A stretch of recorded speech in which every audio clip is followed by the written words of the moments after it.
Hello, Bible readers.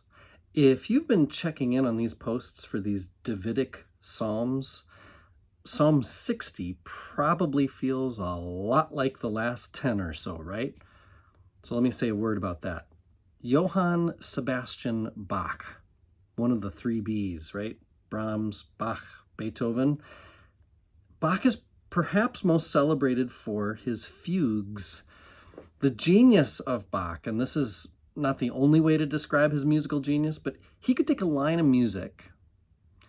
A modern day pop music writer might call it a hook, but that turn of phrase in a musical piece that just works, maybe becomes an earworm. Well, Bach wasn't only good at writing a great hook, but once he found one, his fugues would be a series of variations on that one phrase. And I'm not saying Bach was the only person to ever do this well, but he did it best. Repetition, glorious repetition is what one musical critic calls Bach's fugues. By the third or fourth time you hear the phrase, you come to expect this tone to follow that one, this timing between the notes. And there's something about knowing what to expect in a piece of music that becomes comforting, almost lulling you into, well, it's a phrase you can trust, and it's leading you to somewhere familiar. And Bach would keep repeating, and then give a little twist. And then the next time you hear it, another twist. Familiar, trustable, and what about this? Bach's fugues sometimes have a few dozen twists like these that they're repetitive, but also not. They change you by bringing you into something familiar. It's genius. And I think that's what's happening in this part of the Psalms. Maybe the whole book, actually. The more comfortable we get, the more familiar we get with the form of a psalm, with the standard pieces that seem to happen in many psalms. A reader could get bored, as though Psalm 60 is basically the same as so many before it. But our familiarity with psalm structure and themes and goals and the different pieces and how one flows into another, it can also push us the other way, not toward boredom.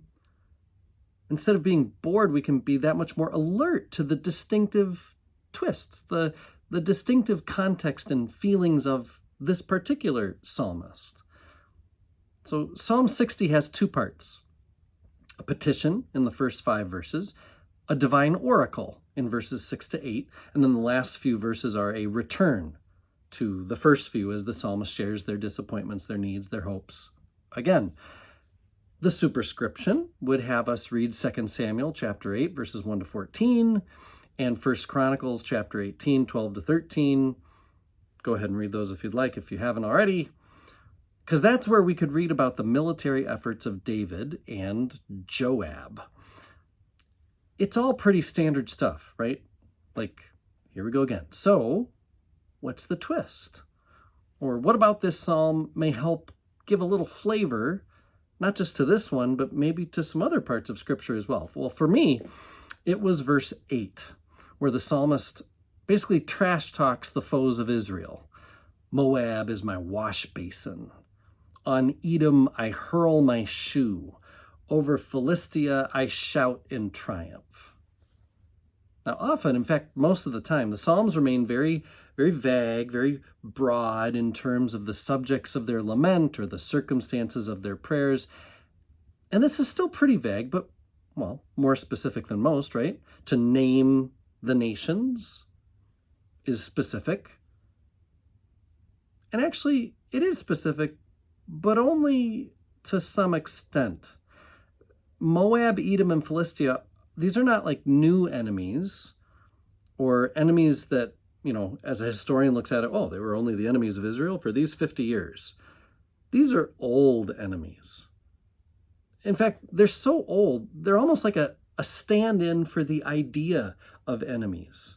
Like in Exodus 15, in the Song of Moses, Moses sings, "Pangs seized the inhabitants of Philistia. Then the chiefs of Edom were dismayed. Trembling seized the leaders of Moab. All the inhabitants of Canaan melted away. So this triad of enemies, as my Brueggemann and Bellinger commentary calls them, they serve perhaps not only as specific and particular enemies, but maybe they, in this psalm and other spots, maybe they serve almost like a metaphor unto themselves. Like, think of how modern day nations and states, they just do have traditional enemies, right? France and Germany, enemies is how they are. The United States and Russia, even when it was a few years there after the Cold War and before whatever we're calling now, that there was cooperation, but it didn't last long. Pakistan and India. Of course, Israel and whatever you may want to call the modern day Edomites, Moabites, Philistines.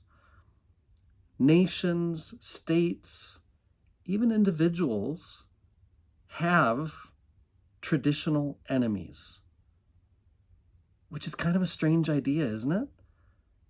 That a lack of trust, that whatever puts one group at odds with another would carry over from generation to generation until it's almost tradition, as much as what you have for Thanksgiving dinner or what team you root for.